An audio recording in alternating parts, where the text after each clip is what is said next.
On est parti, je n'arrive pas à trouver mon type Ennéagramme, mon type de personnalité, d'ailleurs Ennéagramme ou quelle que soit la discipline, qu'est-ce que je dois faire?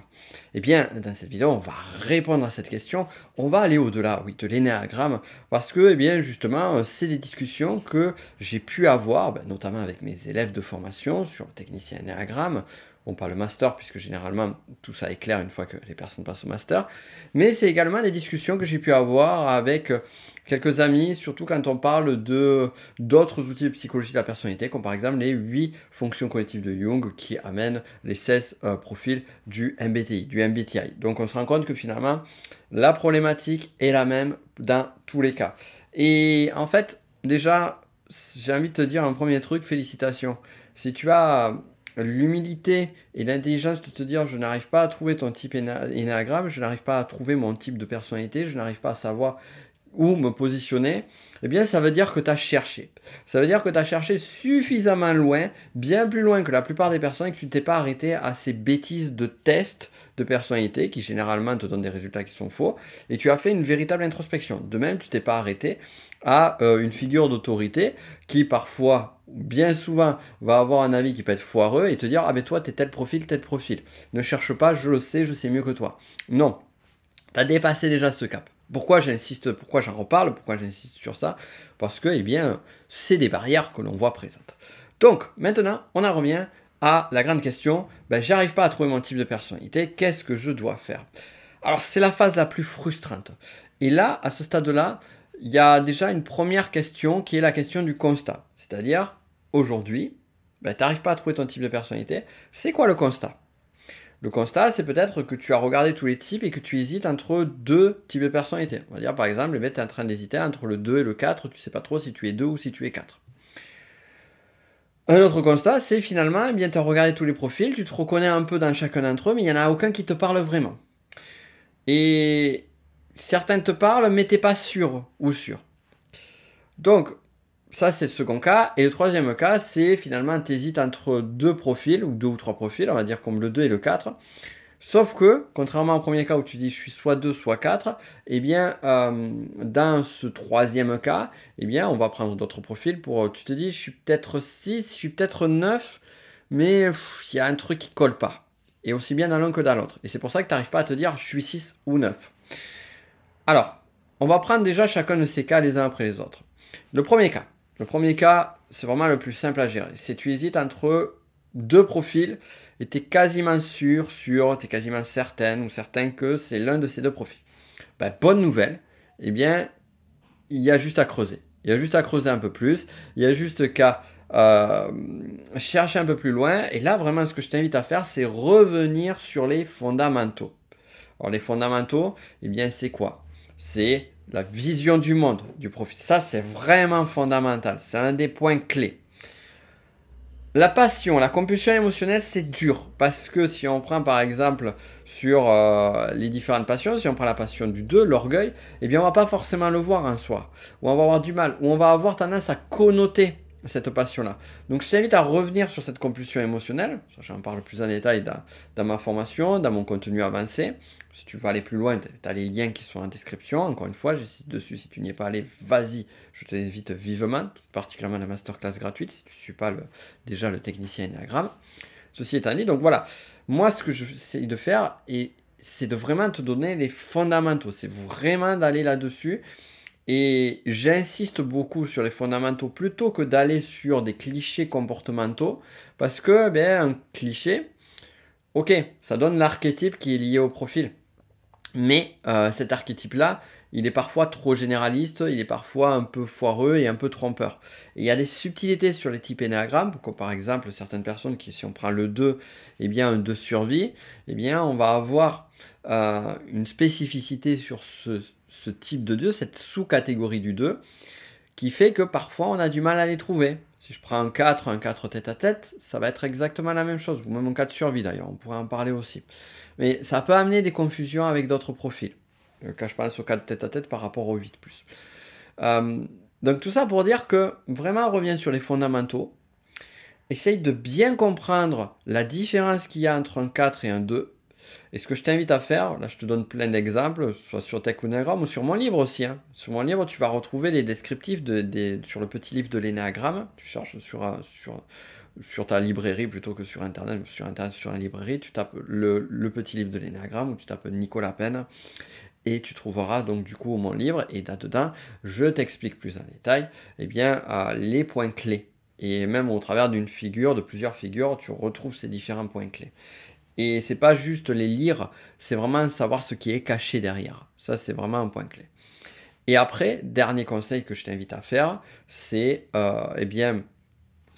justement, tu hésites entre le 2 et le 4, tout simplement, regarde des personnes autour de toi qui sont un type 2, regarde des personnes autour de toi qui sont un type 4, et regarde un petit peu les spécificités que tu peux voir ça et là sur l'un et l'autre, et en fonction de ça, petit à petit, tu vas pouvoir te faire une appréciation et voir finalement si tu ressembles plutôt à des personnes qui ont cette énergie de 4 et ces personnes qui sont des énergies de 2. Moi, je parle beaucoup, de plus en plus, depuis quelques années, de la notion d'énergie. Pas dans le sens énergie, reiki, magnétisme ou quoi que ce soit, mais dans le sens l'énergie, la prestance, ce qui ressort de la personne quand tu la vois. En conclusion, quand tu as une hésitation et que tu connais vraiment, que tu hésites entre 2-3 profils, la clé c'est vas-y à fond et tu vas pouvoir petit à petit arriver à préciser jusqu'à un moment donné où ça va être définitif.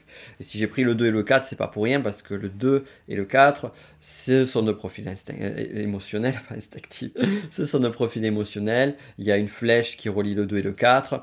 Donc sous phase de stress, un 2 va ressembler à un 4, sous phase de stress, un 4 peut ressembler à un 2, et de même sous phase de bien-être, un 4 peut ressembler à un 2 et un 2 ressembler à un 4. Mais seulement la passion, la vision du monde de chacun des deux est très différente. Et l'énergie émotionnelle aussi, comme je disais. Donc là, on est sur ce premier cas. Le second cas, c'est le cas où finalement, tu as regardé un peu tous les profils, il n'y a rien qui est clair, c'est un peu flou. Tu sais pas trop, tu sais pas comment te positionner, tout te parle et rien te parle. Là, c'est pas compliqué. Ce que tu as à faire, c'est reviens sur les fondamentaux. Je sais, c'est pas agréable, mais c'est un peu le conseil que j'ai donné sur le 2 et le 4, à la différence près que pour une personne qui hésite entre le 2 et le 4, on va aller vraiment en mode sniper. Je vais être sniper sur le 2 et sur le 4 et vraiment me focaliser à fond sur les deux et aller jusqu'au bout. Là, on est quand même sur du général. Donc, ce que je t'invite, c'est vraiment revenir à revoir les différents profils. Revoir aussi ces notions de centre, mental, émotionnel, instinctif. Voir comment ça se joue à l'intérieur de toi. Et petit à petit, tu vas affiner. Et donc, sur le Tech Énéagramme, technicien Énéagramme, je donne plein de conseils là-dessus. L'un d'entre eux, c'est tu prends les 9 profils et tu regardes bien. Et puis petit à petit, tu élimines ceux qui ne te parlent pas. Et jusqu'à après, finalement, avoir une sélection, on va dire un top 5, puis après un top 4, puis après peut-être un top 2. Et après, tu trouveras ton profil. Et lorsque tu le trouves, généralement, tu te dis waouh, putain, mais c'était ça depuis le début. Et en fait, c'est évident. Et comme quand tu types quelqu'un, des fois tu as du mal. Et quand tu arrives vraiment à trouver le type d'une personne, tu te dis, mais ouais, mais en fait, tout fait sens. Et tu remets de l'ordre sur toutes les choses. Et dans ton profil à toi, tu remets de l'ordre sur toutes les choses du passé. Ensuite, on en vient sur le dernier point. L'exemple d'une personne qui est sur une hésitation entre le 6 et le 9. Donc un peu comme le 2 et le 4, sauf que c'est pas clair. Ici, si c'est pas clair, c'est peut-être que la personne n'est pas 6 et 9 ou 9. Et probablement, ce qui arrive dans ce dernier cas, bien souvent d'ailleurs, dans ce dernier cas, ce qui arrive, c'est que la personne, a éliminé trop rapidement le profil qui était le sien. En se disant, ah tiens, ça me fait penser à... Moi, c'est ce qui m'était passé la première fois quand j'ai lu les 9 types énéagrammes et que je suis tombé sur mon profil. En fait, quand j'ai vu, je dis, ah tiens, ça me fait penser à telle personne de ma famille. Ah oui, c'est une caricature de ce profil. Et donc, en fait, j'étais tellement sur cette personne ressemble à ce profil en le voyant sur le mode caricatural que je suis passé à côté. Puisque forcément, moi, j'étais pas dans la caricature. Donc, du coup, ça me parlait pas comme ça pouvait parler sur cette personne-là. Donc je t'invite vraiment à revenir sur les 9 profils, voir un petit peu les subtilités, pareil, et te dire, ok, donc là le 6 et le 9 ils ne me parlent pas, on va voir les 7 autres. Et plutôt que de revoir les 9 profils, revoir les 7 autres profils, et vraiment pour t'assurer que si tu en élimines un, que tu l'as vraiment éliminé, que c'est clair que c'est pas ce profil-là. Alors il y a un certain, c'est très rapide, on arrive à les voir assez vite. Refais le check. Et je dirais dans le cas du 6 et 9, c'est pas pour rien que j'ai choisi ces profils-là. C'est parce que, en fait, ils sont reliés, le 6 et le 9. Mais ils sont reliés à quel profil? Ils sont reliés au 3. Donc peut-être que tu es 3 et que tu l'as pas vu. Et c'est ça qui est intéressant. C'est que quand on regarde les flèches, et bien du coup on a des liens, ou les ailes, les profils des côtés. Par exemple, une personne va dire, ben, j'hésite entre le 4 et le 6. Et finalement, ni le 4 ni le 6 me parlent. Peut-être que c'est le 5 et que c'est les deux voisins qui parlent parce que c'est une partie de toi. Donc là aussi, c'est intéressant de regarder la figure énéagramme et de voir les voisins d'à côté, à gauche, à droite, et voir vraiment s'ils parlent ou s'ils parlent pas du tout. D'ailleurs, moi, la première fois, quand j'avais fini un bouquin, et c'est d'ailleurs ce qui m'a motivé dans l'écriture de mon bouquin, d'aider les personnes qui auraient pu se trouver dans la même situation que moi je l'ai eu la première fois que j'ai lu un livre sur l'énéagramme. Le bouquin était bien fait en plus, mais j'ai fini le bouquin. J'ai dit, ah, je suis trop content, j'ai trouvé mon profil. Et en fait, j'avais pas trouvé mon profil. J'avais trouvé le profil d'à côté. Mais comme il y avait des aspects de ce profil-là qui étaient présents à moi, mais je pensais être ça. Alors que pas du tout. Et quand on voit après l'énergie de ces différents profils, on se rend compte, mais non, non, non, pas du tout. Rien à voir. Rien à voir, mais un peu quand même. Et donc, c'est là où finalement, en revenant sur ça, en revenant sur les fondamentaux, tu vas pouvoir arriver à te trouver. Donc la conclusion finalement, et pour synthétiser tout ça, il n'y a pas à chercher entre guillemets midi à 14h. C'est continue tes recherches, prends du temps, prends le temps, fais aussi beaucoup d'introspection. On parle en énéagramme, pareil, c'est une discipline que j'enseigne en formation, c'est l'observateur intérieur. C'est-à-dire s'observer, observer en mode méta, au-dessus de soi, et voir comment tu agis au quotidien, voir comment tu fais, voir comment tu réagis de façon émotionnelle aux différents aléas du quotidien. Vois comment eh bien, tu te mets à penser de telle ou telle façon, et à quoi tu penses en premier. Et ça va t'aider.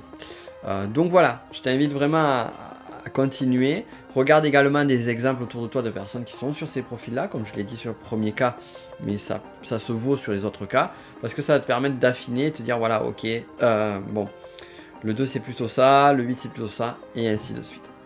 Je te laisse donc là-dessus. Si tu veux aller plus loin avec moi, j'ai d'autres choses à te conter, à te raconter et à t'enseigner. Et c'est pas mal ça, compter, raconter, enseigner. Tu as les liens en description. Regarde surtout la masterclass énéagramme. Et si tu es coach thérapeute, j'ai également une formation qui est également présente en description. Et quant à nous, si tu es abonné à cette chaîne, on se dit à très vite pour une autre vidéo. Ciao!